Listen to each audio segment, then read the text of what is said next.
Welcome to The Straight Stitch, a podcast about sewing and other fiber arts. This is episode 20, and my name is Janet Szabo. I'll be your guide as we explore all things sewing. I'm getting ready for Sew Expo at the end of the month. I'll be teaching 3 knitting classes. So on February 28th, which is Wednesday, I'll be teaching a class on beginning cable knitting. On Thursday, I'll be teaching a class on reading knitting charts. And on Friday, March 1st, I'll be teaching a class on making holes in your knitting or the basics of lace. So if you're in the area or if you happen to be going to Sew Expo and you're interested in taking some knitting classes, I would go to the website at sewexpo.com and sign up.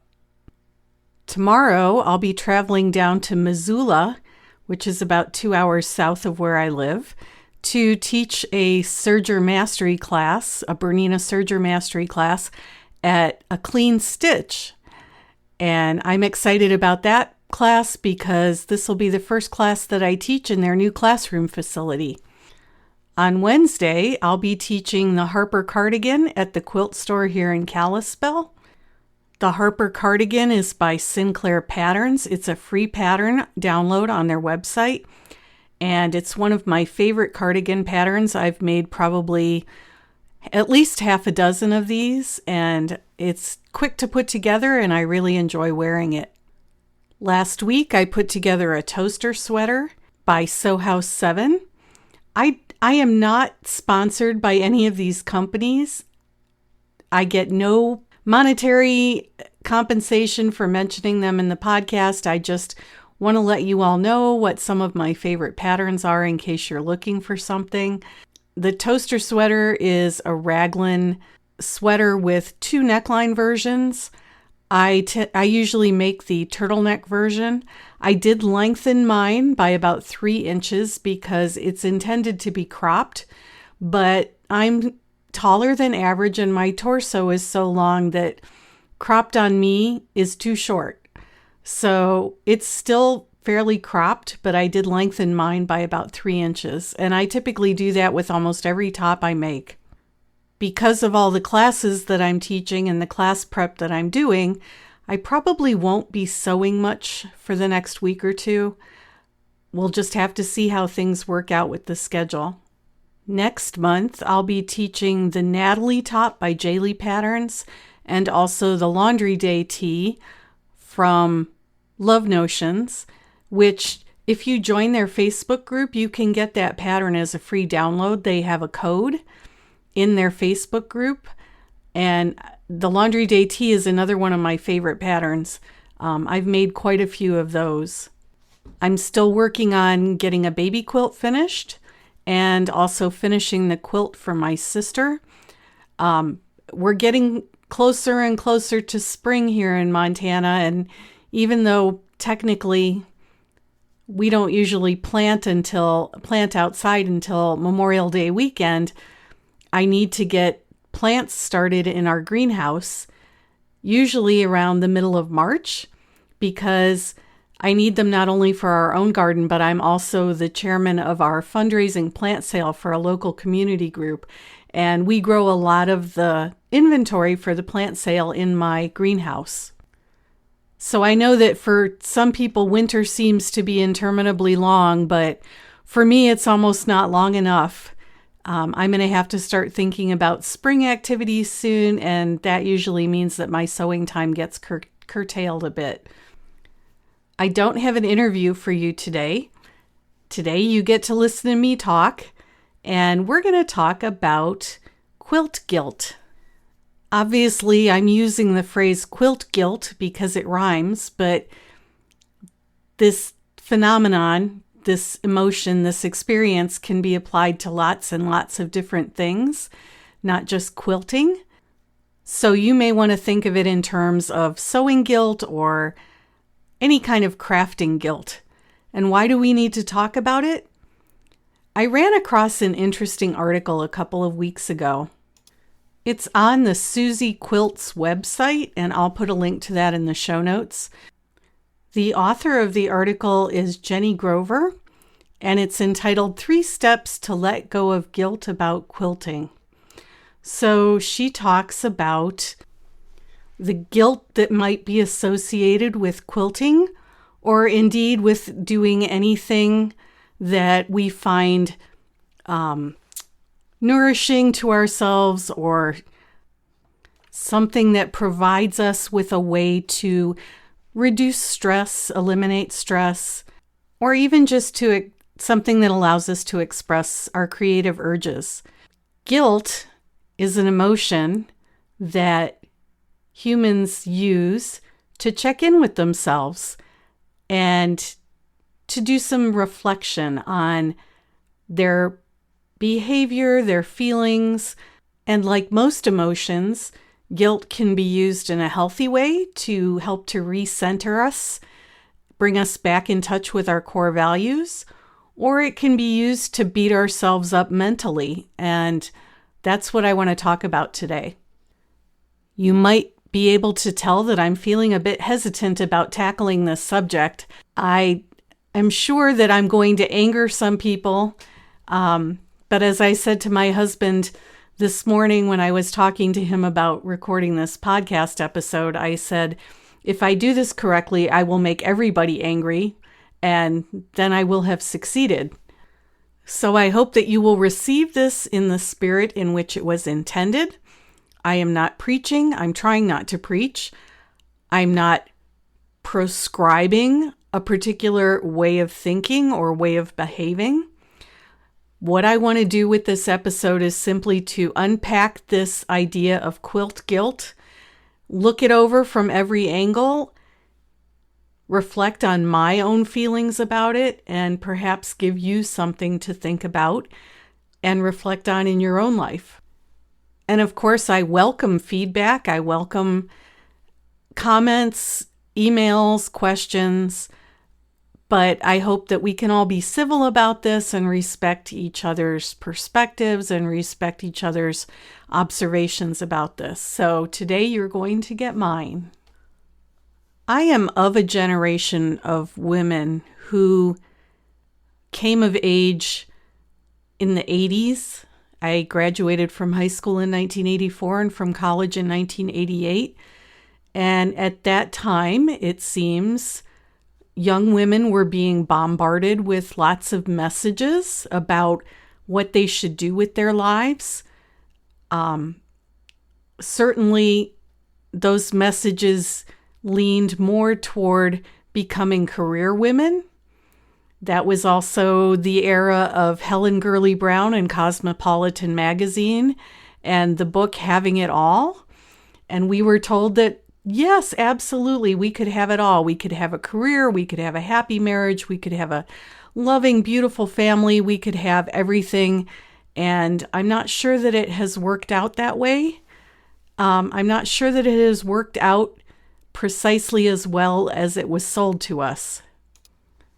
I managed to graduate from high school without ever taking a home ec class, because home ec classes were, while they were still offered, and a little bit later a lot of schools just eliminated them altogether, but while those classes were offered when I was in high school, the subtle messaging I got was that, well, you're going to go to college, and so you don't really need to take those home ec classes or typing classes or any of those practical life skill classes. You need to be taking the college prep courses, the pre-calculus class, the advanced biology class, the things that are going to prepare you for a career in medicine or a career in business. Those messages were coming from society at large. Personally, I was also getting those messages from my family, and I don't say that with any rancor or bitterness, just with a recognition that my mother wanted to go to college and didn't have the opportunity to do so, and wanted her daughters, myself and my sister, she wanted her daughters to have the opportunities that she was denied. So I knew that. Her parents had a truck farm, a peach orchard, My grandfather did a lot of farming, small farming by the time I came around, but still farming, growing his own food. My grandmother did a lot of canning. This was on both sides of the family. But I know that my mother tried to get away from that. We never had a garden growing up, although my mother loved to grow flowers, so we had lots of flowers around the house, but we never had a vegetable garden. My mother also very much enjoys working. She's 82 years old and she owns a metal stamping plant in Cleveland, Ohio, and she still drives to work every day and puts in a full day working as a partner in her metal stamping business. So again, I know this about my mother. She enjoys working, and even though I think my father was a bit of a traditionalist and would have preferred that my mother stay home, she tells this story kind of jokingly that she tried to do that after my grandparents sold their ice cream parlor where she had worked as a waitress and done the bookkeeping. They sold their ice cream parlor and she tried staying home for a while, and she said, I met your father at the door one day and I said, Steve, I've washed every garbage can in this house and I can't stand it anymore. I have to go out and get a job. So I am aware that some people just like to work and they like to work at jobs outside their home. So this was inherent in the messaging and in the life that I was being raised in. Everyone in my family is very hardworking. My father was an engineer for NASA. My grandparents, my mother's parents, owned their own restaurant business. My father's mother and her family owned a wedding venue, a reception hall, and did that as their business. So self-employment is pretty strong in my family history, with a lot of hard work. And along with that hard work comes the message that you don't do the fun things, you don't do the relaxing things until everything that needs to be taken care of is done. So you don't sit down to knit or do some embroidery until the kitchen is cleaned up. And you don't go down in the basement to work on your woodworking projects until the kitchen is cleaned up and the garbage is taken out. And again, I don't think these are bad messages. I get a lot done because I'm pretty disciplined as a result of my upbringing.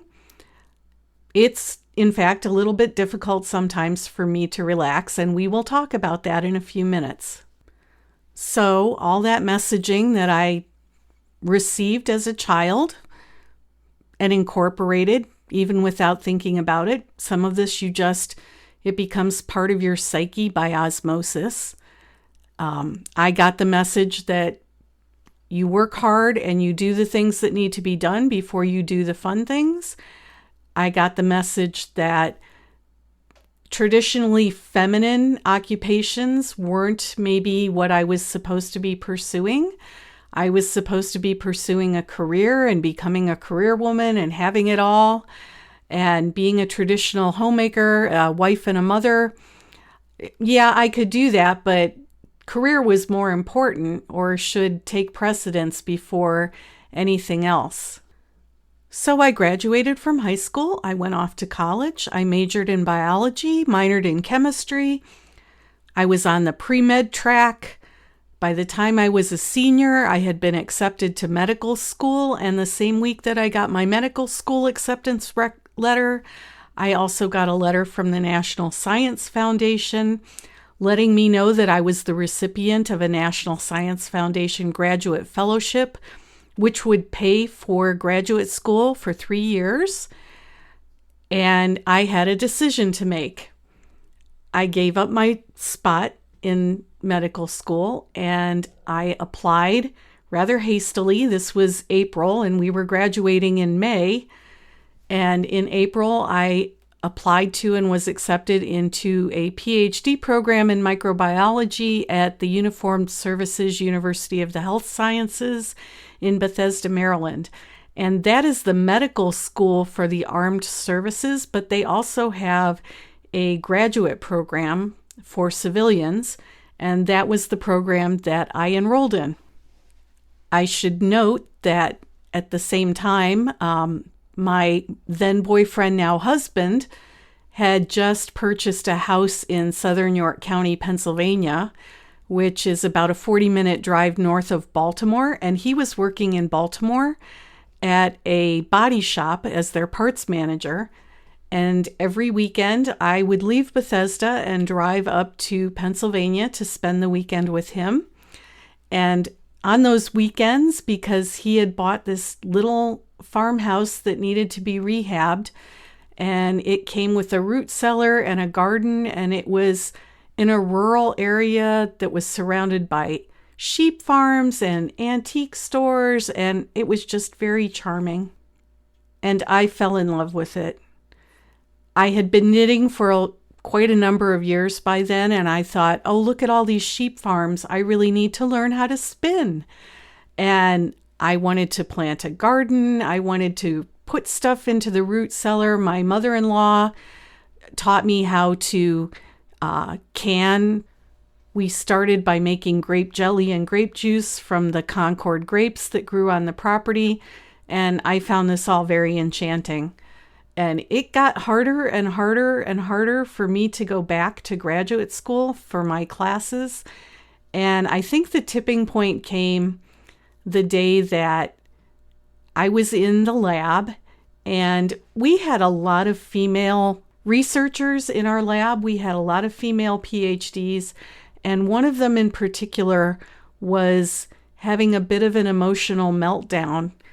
And everyone in the lab, because it was a small lab, we were aware of what was going on, and we knew that she was struggling to get pregnant. And at one point, I remember her saying, I put off being a mother to establish my career, and now I'm 40 years old and I can't get pregnant. And I thought long and hard about that, and I realized that that was not the lifestyle that I wanted. So I went off script. And I know you're probably wondering, why am I talking about this in a sewing podcast? And I will get to the point. But you need some of the backstory from my own personal history. So that's why I'm telling you this. So I left graduate school, which actually wasn't a hard decision, because my advisor, who was also a woman, came to me and said, after Christmas, your little jaunts up to Pennsylvania are going to have to stop, because we're going to expect you to be in the lab when you're not in class. And I thought, okay, I have a decision to make. Either I give up my relationship with my boyfriend, soon to be husband, or I continue with this career that I'm not sure is what I really want to do.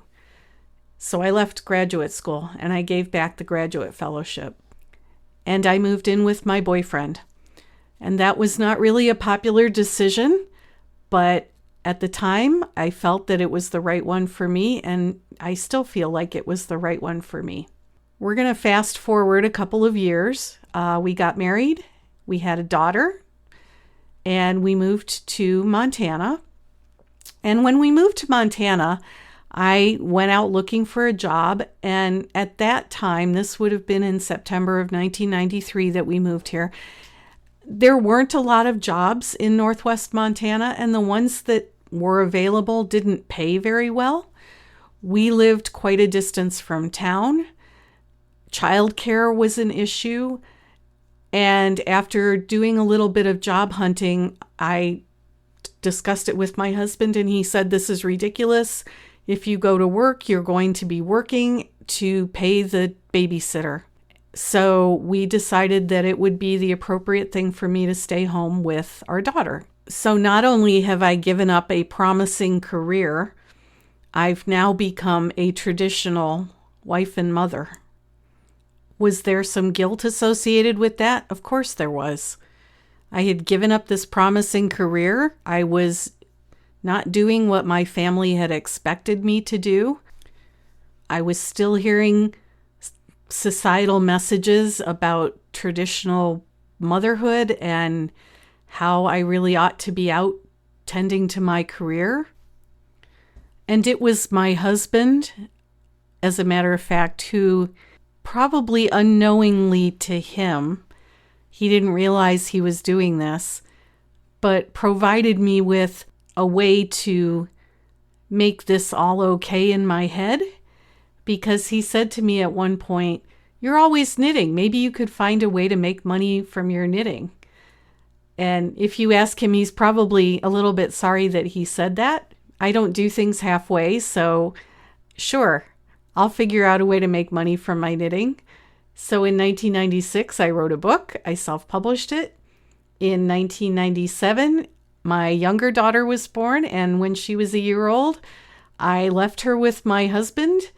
I had just weaned her, left her with my husband, and went to Billings, Montana to teach for the weekend at a Montana Association of Weavers and Spinners conference, and that pretty much launched my teaching career.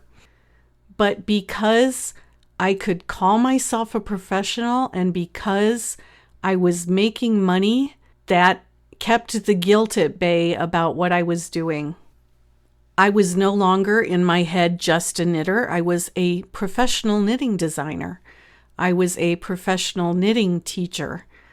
And that lent some legitimacy to what I was doing. I am not a feminist. I do not call myself a feminist. I bear no ill will toward feminists. It's just not a label that I choose to assign to myself. I think that everyone should have the freedom to live the life that he or she wants to live in the way that he or she wants to live it. I'm committed to doing that in my own lives. I encourage my daughters to do that for themselves.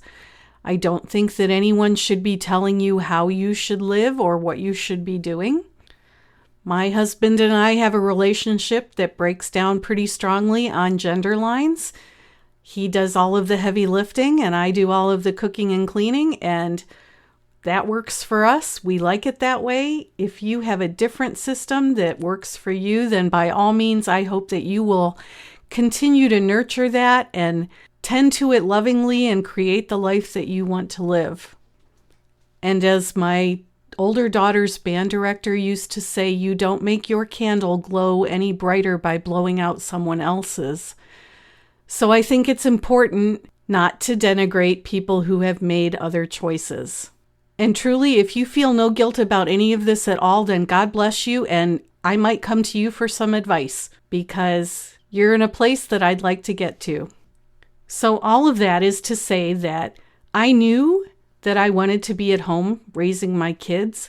I knew that I did not want a job outside the home. I knew that I wanted to pursue some traditionally quote-unquote female occupations in textiles. And I went into that with a tremendous amount of guilt because of all of the messaging that I had received growing up. That's no one's fault. It's just the way it is. It's my responsibility to deal with it and come out on the other side. So that messaging can be one source of guilt about a person's hobbies, about a person's creative pursuits, the things that they do to relax. Because we're talking about traditionally feminine occupations, I have to kind of delve here into the role of women as caretakers. This role generally tends to fall to women. It's not exclusively the domain of women, but women, just by virtue of their natures and societal expectations, do tend to be the caretakers. And you've heard probably the phrase sandwich generation. So people my age, in middle age, who are caring for elderly people, for elderly family members, and raising children or trying to launch their teenagers into the world. And because women have so many demands on their time from other people, from family members, they may feel guilty about taking time for themselves because they're not caring for somebody else when they're caring for themselves. And I'm guilty of this too.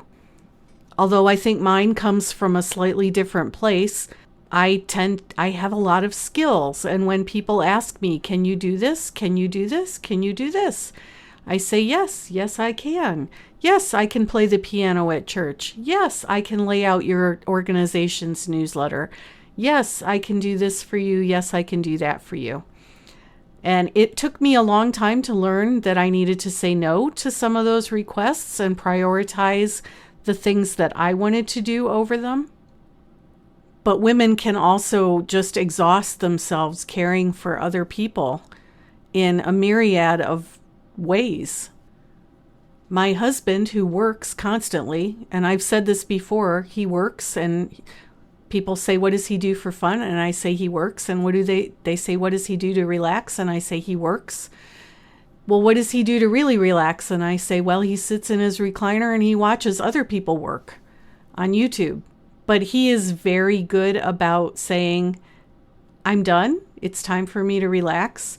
And I have had to take lessons from him about not feeling guilty about sitting down and relaxing or taking time to work on things that I want to work on. So we've had the guilt of societal messaging. We've had the guilt that comes from not being able to take care of everyone to the extent that perhaps we want to or we've been told that we should. Another source of guilt that I struggle with is what I call the guilt of abundance. The husband likes to tease me about the fact that quilting used to be done of necessity because people had to stay warm. Quilting used to be done by saving every scrap of fabric that came into a household and using those tiny little scraps of fabric to create a larger piece of fabric that served a functional need of keeping people warm. And nowadays, quilting is a $1 billion industry. And he says, now you cut big pieces of fabric into little pieces and you sew them back up into big pieces of fabric. And he's not wrong. What would Ma Ingalls say if she walked into the quilt store in our town and saw bolts and bolts and bolts of fabric? What would she say if she saw all those machines that cost thousands of dollars? It's overwhelming sometimes. And if you look at the demographics, this is another kind of related area. If you look at the demographics of quilting, there's a survey that's put out every year. You can go find it on the internet. If I can locate the latest one, I'll put a link to it in the show notes. But it shows that quilting is basically an industry that is fueled by wealthy, white, retired women. And technically, I fall into that category too. That's another area that can generate some guilt.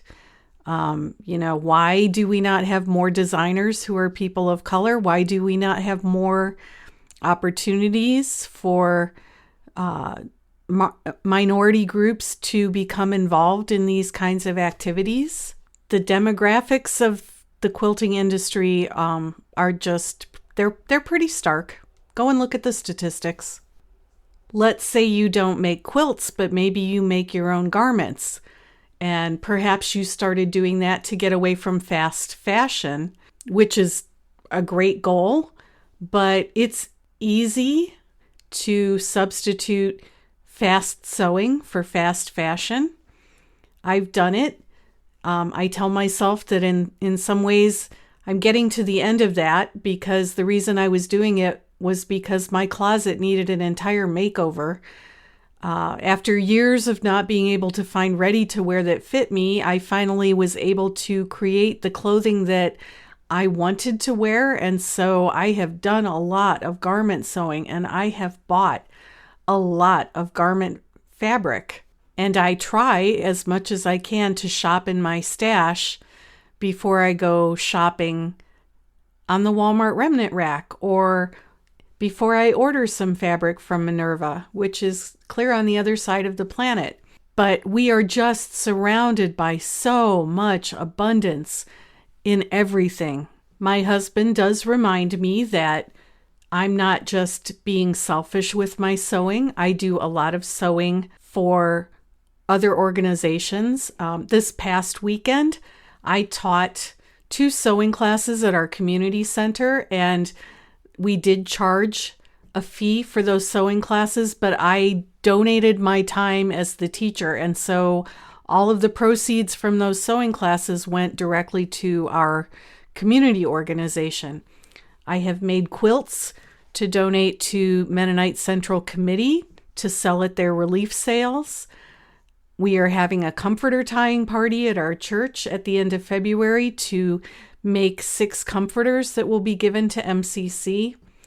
Whenever I make clothing, I try to finish it, even if it's something that I ultimately won't wear, because by finishing it and finishing it well, I can donate it, and it might be exactly what someone else is looking for.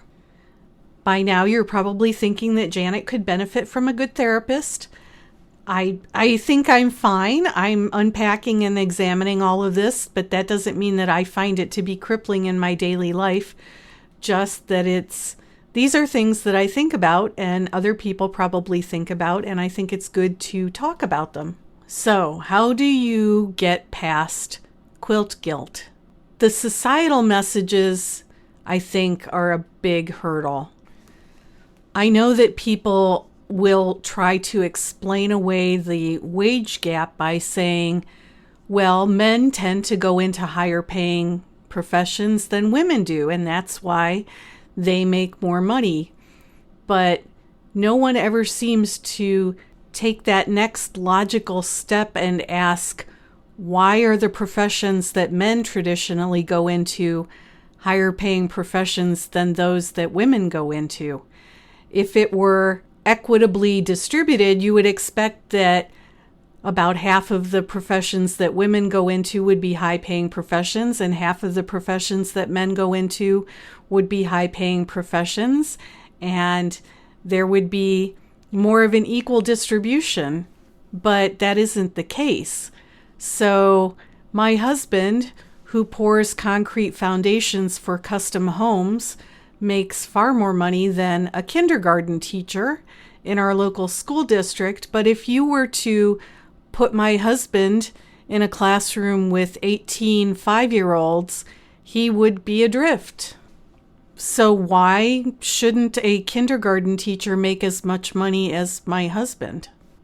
Sometimes people will say, well, men make more money because their professions are more dangerous. And my response to that is, can you tell me how many men have died in childbirth throughout history? Pregnancy and childbirth have killed a lot of women throughout history too. As I've said before, I wish that we didn't denigrate traditionally feminine occupations. And unfortunately, that denigration comes from both sides. It comes from men and women. And I think sometimes it's even more damaging when it comes from women. So I don't know how to get around that. And I may be the only one who's suffering from any guilt about that. Getting over the guilt of not being able to care for everyone, or feeling guilty because you're taking time away from someone else to care for yourself, that one's a little bit easier, I think. You can't pour from an empty cup. And if you're not taking care of yourself, you are not going to be able to take care of anyone else. So you need to do what you need to do. Boundaries are difficult to establish sometimes. It's necessary to say no. That was my word of the year last year. No, I cannot do this. No, I will not do this. No, I am not available. I belong to a Mennonite church, and one of the hallmarks of the Mennonite denomination is service to others. But as with everything, even something good can be taken to the extreme, to the point where it becomes not quite so good. So service to others, yes, but as long as you have sufficient reserves in your own life to be of service to others. At this point in my life, I think I've made my peace with the messaging that I heard when I was growing up. I have made my peace with the choices that my husband and I have made for our life. I have made my peace with setting up boundaries and knowing that I need to say no, and I need to protect my time and not feel guilty about that.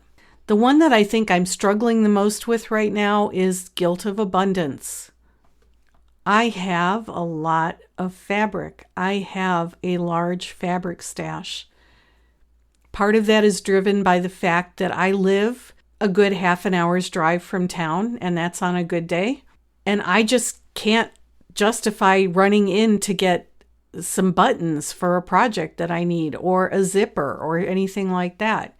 So I have quite a large stash, because if I get hit with the desire to make something at 5 o'clock in the morning, I'm 99% sure that I'll have everything that I need in my sewing room and in my sewing supplies. For the 2 classes that I taught this past weekend, we made pillowcases, and I was able to go into my stash and pull out all of the fabric that I needed to provide pillowcases, the pillowcase fabric and the header fabric for every person in the class. I buy remnants when I see them on the Joann Fabrics remnant rack, and that allows me to get creative with those kinds of classes and provide interesting and fun materials for people to sew with.